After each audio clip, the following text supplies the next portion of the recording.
नमस्कार, तुम्हा सर्वांना श्रेया रेसिपीमध्ये तुमचे स्वागत आहे। छान झाले आहे।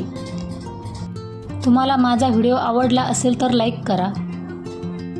आज मी बनवणार आहे गुलाबजामुन रेसिपी। हे साहित्य मी चितले फूड पॉकेट 400 ग्रॅम घेतला आहे।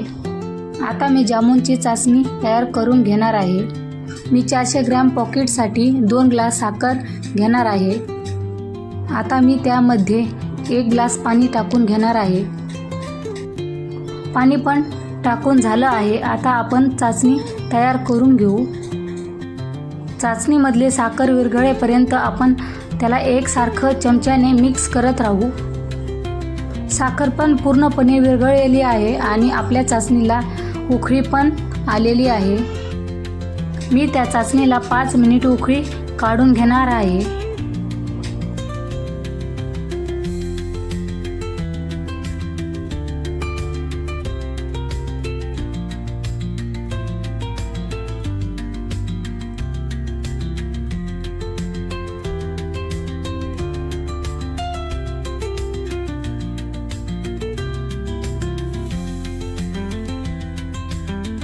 आपली जामुनची चासणी पण परफेक्ट तयार झालेली आहे। आता मी गुलाबजामुनची कणिक मळून घेणार आहे।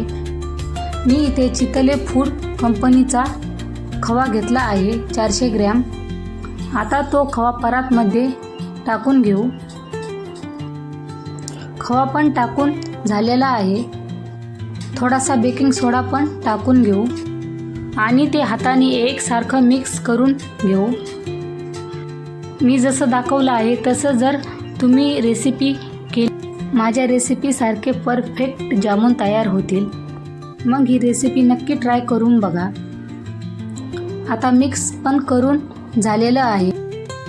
आता मी कणिक मळून घेणार आहे। मी सुरुवातीला थोडं थोडं पाणी ॲड करून कणिक मळून घेणार आहे।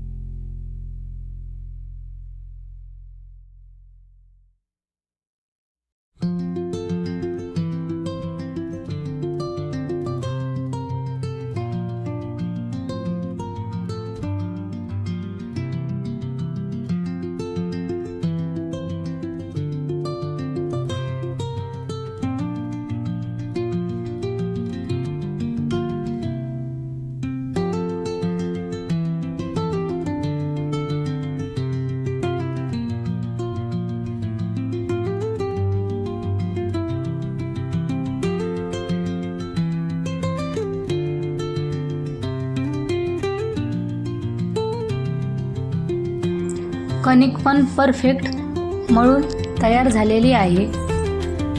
आता हाताला थोडंसं तेल लावून कणिकला पण लावून घेऊ, कारण ते कणिक आपल्या हाताला चिटकणार नाही, म्हणून थोडंसं तेल पण लावून घ्यायचं। तेल पण लावून झालेलं आहे। आता त्या खव्याच्या बारीक गोळ्या करून घेऊ। मी मीडियम साईजची गोळी तयार करून घेत आहे, कारण त्या गोळ्या व्यवस्थित तळल्या जातात। त्या गोळ्या आतमध्ये कच्च्या वगैरे राहत नाहीत। तुम्ही पण मी जशा गोळ्या तयार करून घेतल्या आहे तशाच करून घ्या।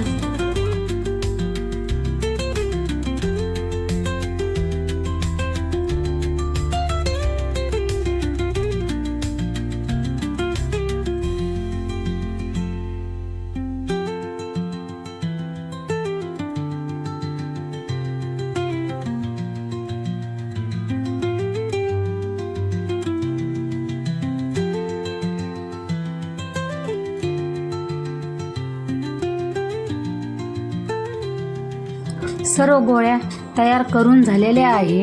हे पहा, मी एकसारख्या गोळ्या करून घेतलेल्या आहे। आता त्या गोळ्या आपण तळून घेऊ। तळून घेण्यासाठी गॅसवरती कढई ठेवू। कढईमध्ये तेल पण टाकून घेऊ। तेल पण टाकून झालं आहे। आपण आता ते गरम करायला ठेवू। तेल पण व्यवस्थित गरम झालेलं आहे. त्यामध्ये आपण एक एक करून सर्व गोळ्या टाकून घेऊ. गोळ्या पण टाकून झालेल्या आहे. आता मी ते 1 मिनिट गोळ्या तशाच राहून देणार आहे. मी ह्या गोळ्या कमी गॅसवरती तळून घेणार आहे, कारण त्या व्यवस्थित तळल्या जातात. मी त्या सर्व गोळ्या एक एक करून चमच्याने पलटून घेणार आहे. मी गोळ्या सर्व पलटून घेतलेल्या आहे. त्या सर्व गोळ्या कमी गॅसवरती तळून घ्यायच्या आहेत.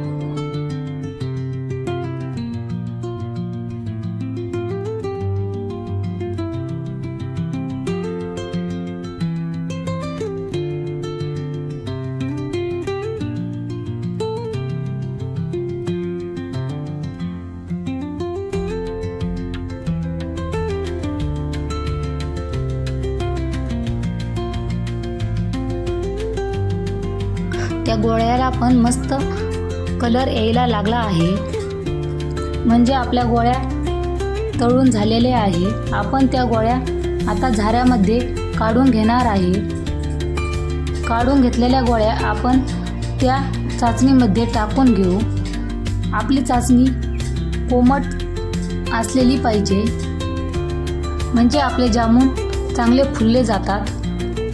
आता ते सर्व जामून टाकून घेतलेले आहे. ते एकसारखं मिक्स करून घेऊ आणि ते हलक्या हाताने मिक्स करून घ्यायचे आहे, नाहीतर ते जामून फुटले जातील. जामून पण मिक्स करून झाले आहे. त्यावरती आता परात झाकून ठेवू. 10 मिनिट झालेले आहे. आता ती परात आपण काढून घेऊ. जामून पण छान फुललेले आहे. आपण ते आता एका वाटीमध्ये काढून घेऊ. हे पहा, हे जामून किती मस्त झालेले आहे आणि किती छान पण फुललेले आहे. कलर पण किती छान आलेला आहे. तुम्ही सुद्धा नक्की ट्राय करून बघा. जामून पूर्णपणे आतमध्ये पण मस्त भिजलेले आहे. माझ्या नवनवीन रेसिपी पाहण्यासाठी चॅनलला सबस्क्राईब करा. गुलाबजामुन रेसिपी व्हिडिओ पाहण्यासाठी तुमचे मनापासून धन्यवाद.